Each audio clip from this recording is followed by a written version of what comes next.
कल का हमारा जो थ्योरम था उसके आगे कर रहे हैं।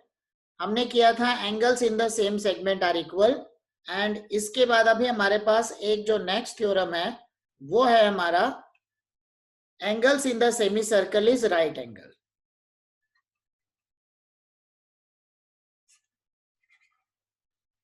Angles in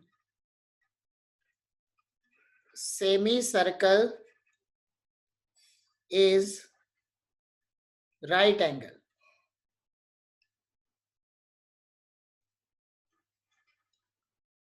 Angles in semicircle is right angle.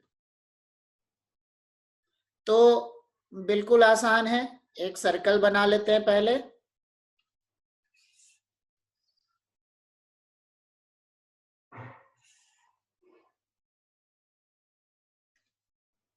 हमने प्रूव करना है कि जो सेमी सर्कल है, ठीक है, हमने प्रूव करना है कि जो सेमी सर्कल है उसके अंदर जो एंगल बनेगा वो बनेगा राइट एंगल। ठीक है, ए बी पी, ये हो गया सेंटर ओ। ठीक है, तो ज्यादा डिटेल में नहीं लिखेंगे, तुम लोग भी थोड़ा सा ध्यान रखना। तो बाय इंस्क्राइब्ड एंगल थ्योरम, तुम लोग इसको डायरेक्ट ऐसे भी लिख सकते हो, अदरवाइज पूरा स्टेटमेंट लिखोगे। क्या स्टेटमेंट बनेगा?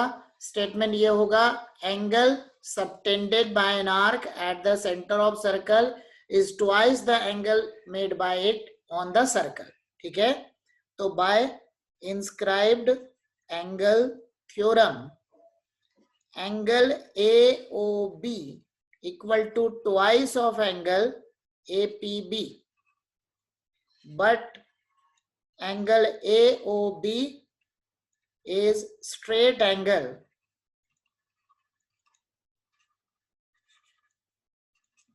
therefore angle AOB equal to 180 degree means angle APB equal to half of angle AOB equal to 90 degree। ठीक है, तो ये वाला एंगल बन गया 90 डिग्री और यही हमने प्रूव करना था। ठीक है, नेक्स्ट हमारे पास जो है वो है साइक्लिक क्वाड्रिलेटरल की प्रॉपर्टीज। सारे थ्योरम्स करने के बाद हम उसके बाद इनके क्वेश्चंस को करना स्टार्ट करेंगे। ठीक है, तो नेक्स्ट है हमारे पास साइक्लिक क्वाड्रिलेटरल की प्रॉपर्टीज। ठीक है, साइक्लिक क्वाड्रिलेटरल का मतलब हो गया वैसा क्वाड्रिलेटरल जिसमें सारे उसके जो साइड्स होंगे, ठीक है, जिसमें सारे साइड्स जो सारे वर्टिसेस जो होंगे वो अगर सर्कल के ऊपर में लाई कर रहे हैं तो उस केस में जो क्वाड्रिलेटरल बनेगा that quadrilateral is known as cyclic quadrilateral. ठीक है,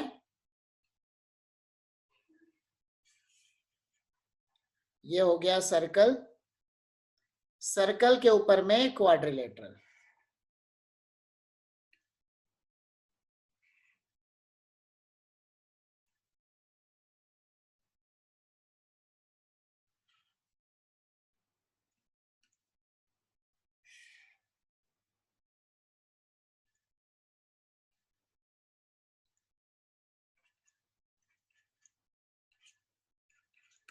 तो साइक्लिक क्वाड्रिलेटरल की जो हमारा पहला जो थ्योरम है वो ये कहता है कि जो अपोजिट एंगल्स होंगे साइक्लिक क्वाड्रिलेटरल में, अपोजिट एंगल्स सप्लीमेंट्री होते हैं, मतलब जो अपोजिट एंगल्स होगा उसका सम 180 डिग्री के इक्वल होगा। ठीक है, sum of all angles of sum of opposite angles in a cyclic quadrilateral is 180 degree. तो यहां पे हमने प्रूव करना है एंगल ए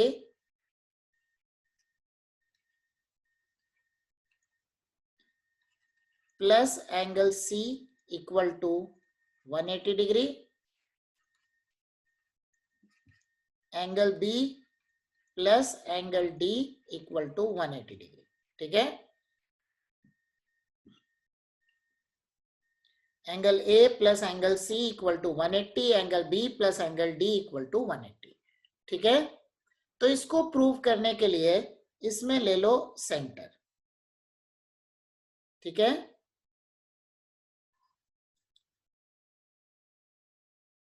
बी से सेंटर को ज्वाइन किया,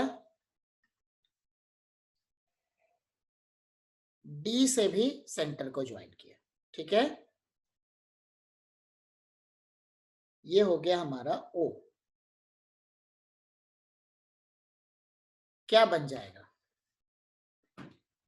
मैं थोड़ा सा शॉर्ट में चल रहा हूं, तुम लोग को पूरा डिटेल इसमें लिखना पड़ेगा। मतलब बाय इंस्क्राइब्ड एंगल थ्योरम, चलो यहां से लिखते हैं proof. Bye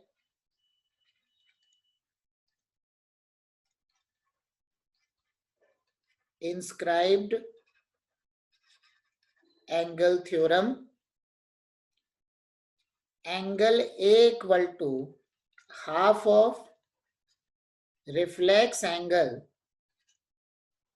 BOD। Reflex angle मतलब ये वाला BOD, ठीक है। And angle C equal to half of, ये रिफ्लेक्स नहीं होगा, एंगल BOD, ठीक है। तो BOD का हाफ हो गया। अगर मुझे A प्लस C करना है तो A plus C equal to half of angle BOD plus reflex angle BOD। मतलब क्या हो गया? इन दोनों का जो सम होगा, ये पूरा कंप्लीट एंगल कितना बन जाएगा? ये पूरा हो गया कंप्लीट एंगल, मतलब 360 डिग्री। तो बन गया 1/2 इंटू 360 डिग्री, तो दिस इक्वल टू हो गया 180 डिग्री। तो मतलब angle A plus angle C equal to 180 degree. This is proved. उसी तरीके से हो जाएगा similarly angle B plus angle D equal to 180 degree, ठीक है। अगर किसी को कुछ अगर डाउट है तो अपना हैंड रेज कर सकता है, बट पूछने के टाइम में ध्यान रखना अपने वीडियो को ऑन करोगे। दिस इज प्रूफ, ठीक है। मैं एक बार फिर से एक्सप्लेन कर रहा हूं। यहां पे हमने प्रूफ करना था कि exterior angle of cyclic quadrilateral is equal to opposite interior angle, मतलब angle BCP equal to angle A, ठीक है। तो हमने क्या किया, BCP plus BCD equal to 180। उसी तरीके से एंगल A प्लस BCD ये भी बन जाएगा 180।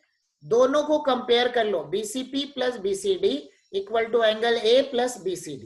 BCD कट गया, बन गया angle BCP equal to angle A। तो ये हमारा प्रूफ हो गया, ठीक है। तो जितने थ्योरम्स थे सर्कल चैप्टर के वो हमने पूरा कंप्लीट कर लिया। मेरे ख्याल में इसके बाद और कोई थ्योरम नहीं है। अब हम आते हैं इसके एक्सरसाइज वाले क्वेश्चंस में, ठीक है। तो इतने ही थ्योरम्स थे, अब हम इसके एक्सरसाइज के क्वेश्चंस को करना स्टार्ट करते हैं, ठीक है। एक्सरसाइज 10.2, ध्यान रखना किसी एक स्टूडेंट से मैं पूछूंगा। 10.2 में करना है क्वेश्चन नंबर 3। अपनी अपनी नोटबुक में बुक में देख लो। 10.2 क्वेश्चन नंबर 3 करते जाओ, किसी एक स्टूडेंट से पूछूंगा मैं। तब तक मैं क्वेश्चन यहां लिख रहा हूं बोर्ड पे। In isosceles triangle PQR, PQ equal to PR is inscribed in circle CO, R, मतलब सेंटर O है, रेडियस R है, ठीक है। उसके बाद दिया है angle QOR equal to 100 degree. Find angle POQ and angle ROP, ठीक है। Angle POQ and angle ROP हमको करना है, ठीक है।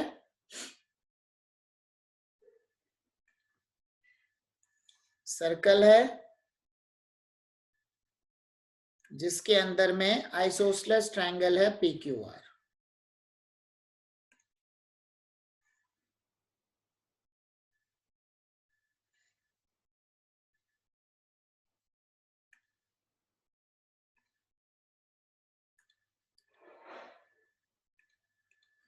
तो यहाँ पे नेमिंग कर लेते हैं पहले, P Q R, ये दोनों सेम है।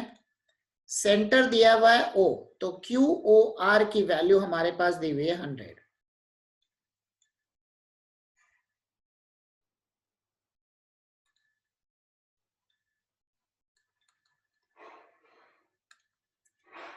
तो एंगल POQ और RO, एंगल POQ एंड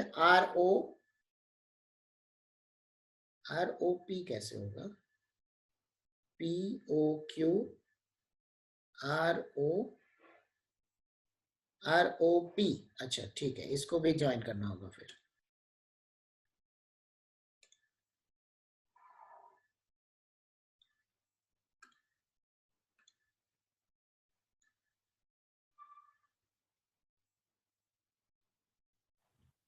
बना? एंगल 3 एंगल 425 का इक्वल हो गया। बाइसेक्टर नहीं बन रहा, वही तो मैं बोल रहा हूँ, तुम लोग गलत कंसेप्ट लेके चल रहे हो। अब तुम अगर खुद सोचो, बाइसेक्टर अगर होगा तो क्या होगा? ये 50 है, ये दोनों मिलके बन गया 130। 130 मतलब तुम्हारे हिसाब से एंगल Q बनेगा 65 और एंगल R बन जाएगा, नहीं ये पूरा पूरा तो हमारा है, तो ये जो एंगल 1 और एंगल 2 हमने जो निकाला 40-40, तो वो तो तुम्हारा फिर ये 80-80 बन जाएगा। अगर 80-80 तुमने ले लिया तो 160 हो जाएगा। 160 के हिसाब से तो 180 से ज्यादा हो गया। समझ में आ रही बात? सर एक बार ये पुट करके देखा था सर, तब तो आ गया। अरे भाई देखो, ये आ गया 50, एंगल ये Q सर, एंगल R के इक्वल है, दोनों कितने बने? 65-65, ठीक है। ये सर, दोनों 65 का डबल, मतलब angle POR equal to twice of angle Q, मतलब कितना बन गया? 130। Angle POQ equal to twice of angle R, ये भी बन गया हमारा 130 डिग्री, ठीक है। अब अगर तुम दूसरे तरीके से जो पुट कर रहे हो, मुझे नहीं मालूम क्या ओके पुट सर। कर रहे हो तुम, यहाँ पे हमने अभी तक जो किया, बात समझो जरा। 100 + 1 + 2, इसकी भी जरूरत नहीं थी, वैसे डायरेक्ट यहीं से आ रहा था, चलो कोई बात नहीं। 100 + 1 + 2, ये 100 है। 100 + 1 + 2, 1 और 2 तो इक्वल होगा ही। 100 + 1 + 2, ये बना 180, तो 1 + 2 कितना हो गया? 1 + 2 हमारा बन गया 80 degree.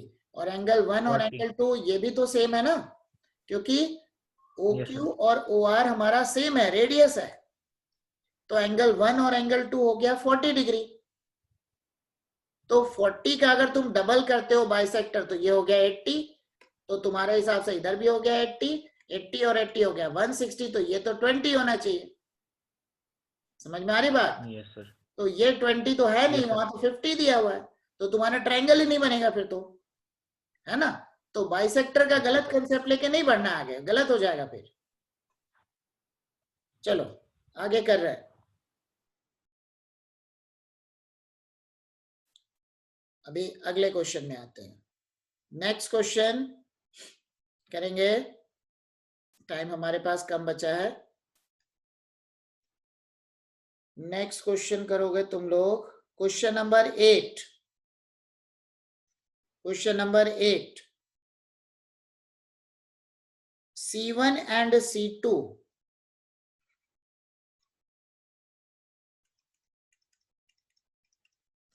C1 and C2 are the center of two circles.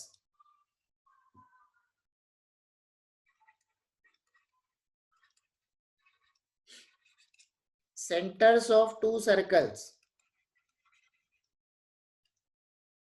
ठीक है, which intersect at A and B, intersect at A and B, ठीक है। उसके बाद दिया है C1B equal to 13, C1C equal to 12, find the common chord, मतलब AB की लेंथ निकालनी है। सर्कल दिया हुआ है, अच्छा 2 सर्कल है।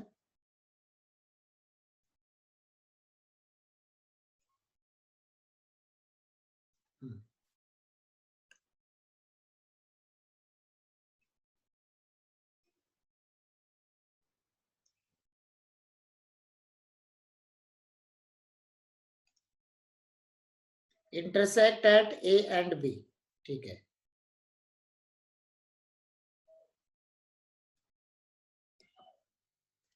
हाँ, और A B intersect C1 C2 at C, एक minute, 2 circles intersect at A and B, एक मिनट, ए हो गया, बी हो गया, उसके बाद क्या दे रहा है, A B intersect C1 C2, C1 और C2 इसके 2 सेंटर्स है। A B intersect C1 C2 at C,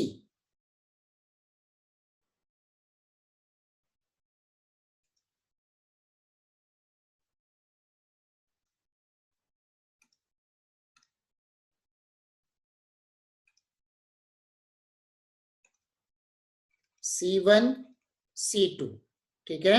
A B intersect C1 C2 at B at C, ये पॉइंट है C, ठीक है।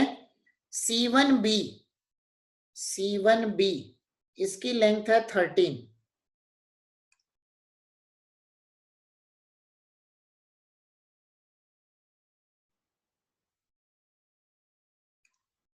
C1B की लेंथ है 13 एंड C1C, अच्छा C1C की लेंथ है 12। तो कॉर्ड निकालना है, परपेंडिकुलर बाइसेक्टर होता है, C1 C2 और AB एक दूसरे के परपेंडिकुलर बाइसेक्टर होते हैं। ये 13 है, ये 12 है, तो ये बन गया 5,